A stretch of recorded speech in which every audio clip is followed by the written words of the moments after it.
Okay, last lady yan. Hindi ka magalaw. Uy, nagsalita. Tutukan mo yung salita. There's a question about how can we speak face to face? Salita. Yung lalaki na John 14 verse 9. John 3:3.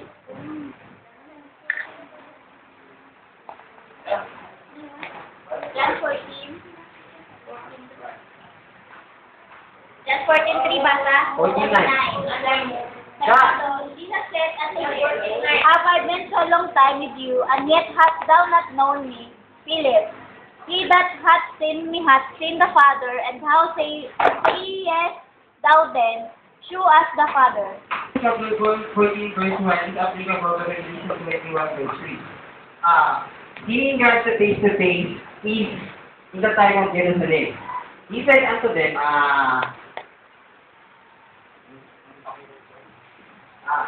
if you are the bride in Jerusalem, you see the God in face to face. But now, we cannot see God in actual face because we are we're in the natural. we are Still in the process. still full body. Okay. Okay. But there's one person that talk about in the Bible that he got face to face. It's all 1 John 3:1. Please read 2. 3:1. And the other verse is 1 John chapter 1 verse 1 hanggang 2. As the hero upon us that we should be who is the Son of God, therefore the world knoweth us not because you him not subjugable how he under the word of God, which is Jesus Christ, and handle also the fellowship God face to face. The other verse, who wants to read the first verse? From the beginning, which we have heard, which we have seen with our eyes, which we have looked upon, and our arms have handled the word of life. Okay.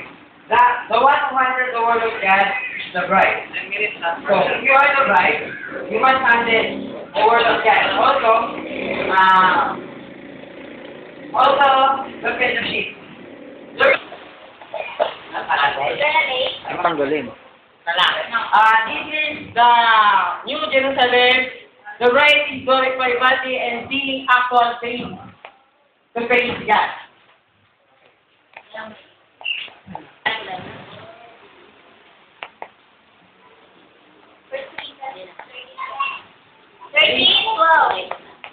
This verse is Sister Jen daw, Sister Jen. Makikita sa video. First Corinthians 13, verse 9.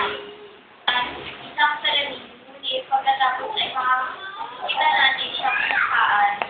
Ngayon ang kikilala ko ng bahagya, ngunit pagkatapos ay makikilala ko ng gaya naman ng pagkakilala sa akin. 1 Corinthians 13. in Tagalog, in English, for now we see through a glass. Dark. But Then face to face. Why not? In part, when shall I know? Then, so he said, it means regards to the subject, we know it is part, and we prophesy in part, and also he got face to face. And we will also apply to the name. There's many controversial and debate about the name of the Father. We will find the end time. But the name is applied by number 1 is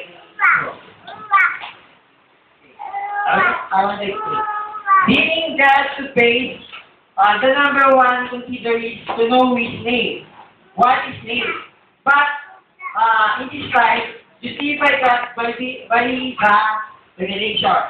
And that those who interpret the name apply not actually verbally and mention it, but consciously it applied by men's pronunciation. We still struggle in nature, and once they struggle in nature, they not see with God.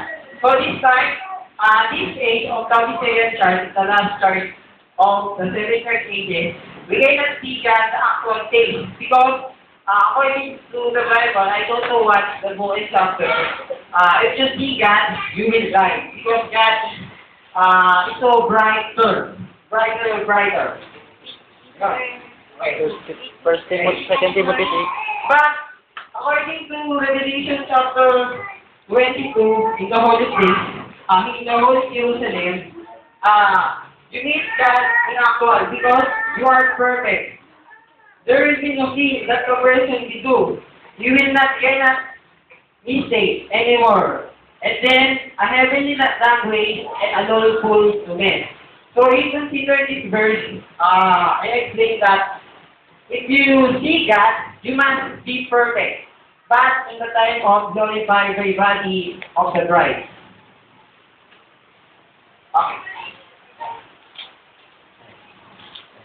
Father's name written in your forehead. Is the name written in the forehead? Ito. In this Revelation chapter 14, verse 1, the word forehead.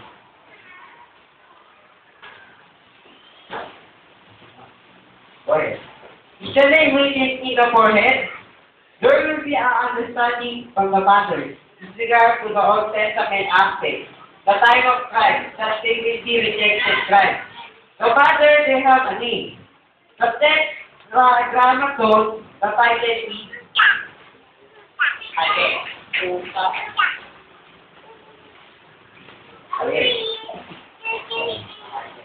We know the title of this article is Hebrew.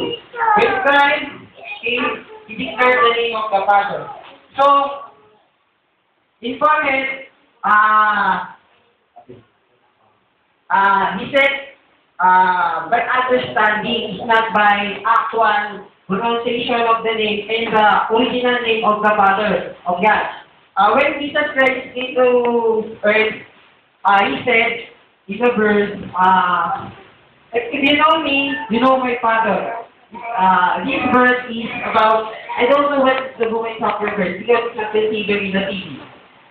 Did you think that the Jews know the complete of God the Father and His name? Listen not. According to the Bible, the one who came down from the heaven and the one who is able to protect the truth is the Son.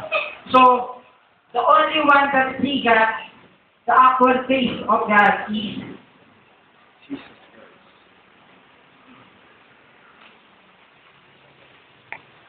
because it's Jesus Christ, the Son of God, and Jesus Christ is part of is the part of the Father.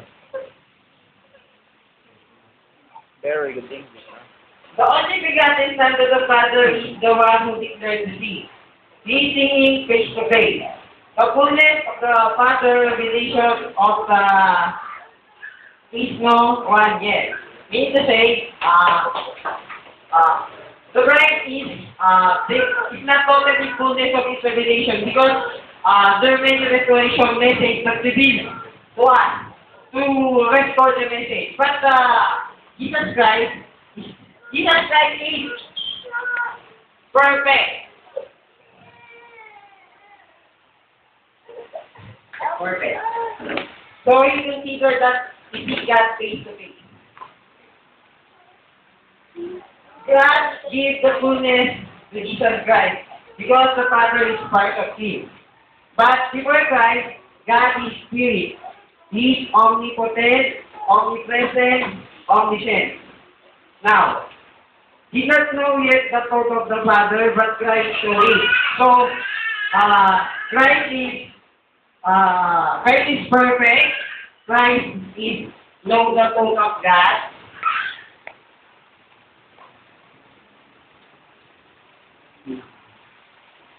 And see face to face. And see face to face. So, the Father that means to say you don't understand the fellowship. And something with Him. John chapter 1 verse